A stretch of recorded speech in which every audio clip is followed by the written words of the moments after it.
ብሩክ ይሁን። እኔ የተደረገልኝ ነገር ብዙ ነው እዛም እያለ ግን አሁን በአጭሩ ለመመስከር የምፈልገው የእህቴ ባል አለ። እሱ ለመመስከር ስለፈራ ነው። እኔ ደግሞ በእግዚአብሔር ፊት ጸልያለሁ። ወደዚህ እኔ ነኝ ይዤ የመጣሁት። ይሄ ቦታ የጋበዝኩት እኔ ነበርኩ። ጌታ ሆይ ይሄ ነገር ከተነቀለ እኔ በአንተ ፊት ቆሜ መሰክራለሁ፣ አመሰግንሃለሁ ብዬ የንተን እያልኩ ነበር። እዚህ ጋር ነበር ካንተ ኋላ ነበር የተቀመጥኩት። እኔ እሱ ወደዛ ነበር የተቀመጠው። ከባጃጅ ወርቆ ፍሬው አብጧል እና ያውና አለ አንተ ነህ እንደና ረሳው እና ፍሬው አብጦ ነበርና ኦፕራሽን ሰኞ ዕለት አይደረግ ተባለ። ለኔ አልነገሩኝም። እኔ ሲስተር ደወለችና እንደዚህ ኦፕራሽን ተብሏል አምቷል አለች። የምን ኦፕራሽን ነው? እኛ ቤት ኦፕራሽን የሚደረግ ሰው የለም። ስለዚህ እኔ ቸርች ይጀምራለሁ ኮንፈረንስ ነበርና ለበሽተኞች የታመመ አልጋ ላይ ያሉ ሰዎችን አምጡ ይፈወሳሉ ብለህ ስትል አለው እዛ ጋር ነበር አገልግለኸኝም ነበርና እኔ ይዤ ሄዳለሁ። ቀኑ ሐሙስ ነው። ዛሬ ሳምንቱ ነው። ሰኞ ቀጠሮ ነበር። አገልግለህ ከጨረስክ በኋላ ቀድሜ ወጣሁ። ወጥቼ ነገርኩ፣ ጸለይክለት። እንደዛም ጸለይለት። እኔ እኮ እዛ ጋር መሬት ላይ ቁጭ ብዬ ነበርና በቃ ጌታ ሆይ እሱ ተስፋ ቆርጧል፣ ግን እኔ እግዚአብሔር ሆይ እኔ በሱ ቦታ ሆኜ ተቀብያለሁ። በቃ እንደሚድን ተቀብያለሁ። ጌታ ሆይ እሱ ተስፋ ቆርጧል፣ ግን በቃ እኔ ተቀብያለሁ፣ እደረጋለሁ። ቆይ እንዳትደረግ እኔ እኮ ተቀብያለሁ በአንተ ቦታ አልኩት። ከዛ በኋላ አለፈን። ዓርብ ሆነ፣ ቅዳሜ፣ እሑድም እንደዚህ ጸለየን። ገባ። ሲገባ ዶክተሮቹ አዩት፣ አራጅናም አዩት፣ አነሱት። ምንድነው ቦታው ገብቷል የለም ምናምን አሉትና የአንድ ወር መድኃኒት ሰጡት። መድኃኒት ሰጡኝ እኮ አሁንም አለ። እንዳትወጥ አልኩት። እንዳትወጥ መድኃኒቱን እንዳትወጥ። ቆይ አልኩት። ቆይ ማክሰኞን ፕሮግራም አለ እንሄዳለን እሺ አልኩት። እሺ በቃ አለ። ማክሰኞ እኮ ቀጠሮ አለኝ አለ። አይ ተሽሯል፣ አንተ አላመንክም ፈርተህ ነው። ይኸው አለ ተሽሯል አልኩት። ማክሰኞ ዶክተሮቹ ወደ ቦታው ተመልሷል። ቶሎ ፈጥነ ነበር ተሰራ ያለ የለም።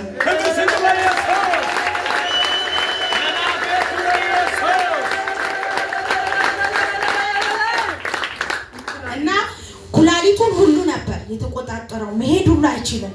ወንበር ላይ እንደዚህ ቸርች ውስጥ አይቀመጥም። በቃ ይወጣል ይገባል፣ መተኛት ነው።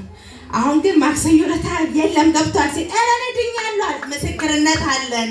ምስክርነቱን እንዳበላ ብዬ ክብር ስጡ ለኢየሱስ። በጣም የሚገርማችሁ ነገር እህቴ አመጣችና ከባድ ነው። ፍሬ ነው፣ የዘር ፍሬ ይከብዳል።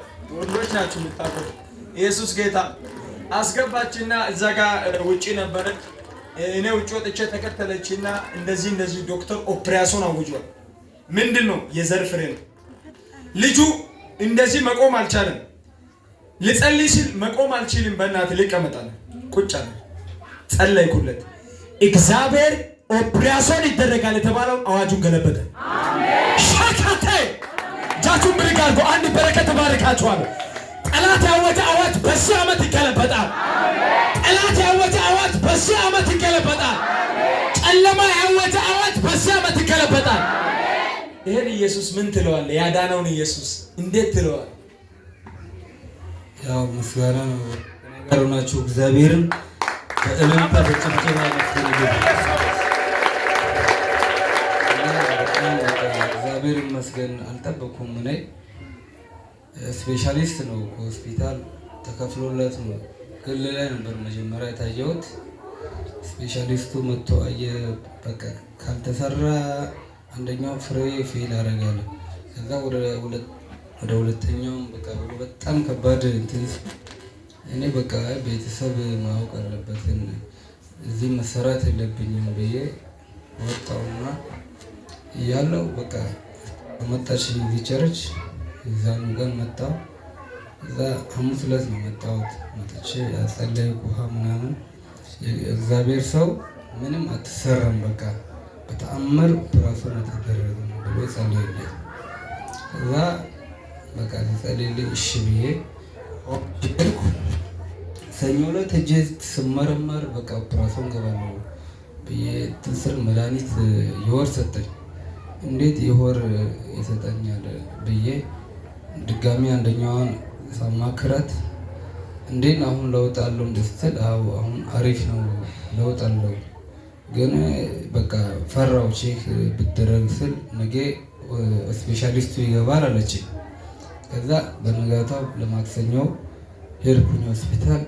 ሲሄድ መጀመሪያ ውጪ ላይ ስፔሻሊስቱ ኦፕራሲዮን ትደረጋለህ ያለኝ ነው ለከተረኛ የሆነው ማሽኑ ውስጥ አስገባኝ። ምን አለ ሁሉ ነገር ሲያይ እብጠት በጣም ያበጠው ጠፋ። ነገሩም በህመም የሚባል ነገር የለም። ሰላም ነው። እግዚአብሔር ይመስገን።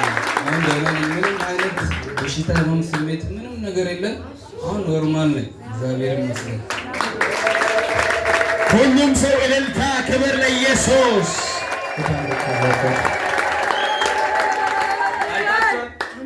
ፌል አደረገ ማለት ከባድ ነው። አንድ የዘር ፍሬ ለወንድ ልጅ ፌል አደረገ ማለት አይጠቅምም፣ ይሞታል። ስፔሻሊስት ነው ዶክተር ያለው ወንድሜ። ነገር ግን እግዚአብሔር እዚህ ጋር መጥቶ ሲናገር በተአምር ኦፕሬሽን አትደረግም። አንድ ነገር እንድታምኑ ፈልጋለሁ። ዶክተር አወጀ፣ ሰፈር ሰው አወጀ፣ እግዚአብሔር ከተናገረ ተናገረ ነው። አሜን። እና አሁን እሱ ለኔ የተናገረ በሽታውን የተናገረ እኔ በስጋው በምን ድፍረት አሁን እንደዚህ ይሆናል ቢያልናገር፣ በመንፈስ ግን ሲሆን እግዚአብሔር ዜሮ ይሆናል። አሜን። አይታችኋል።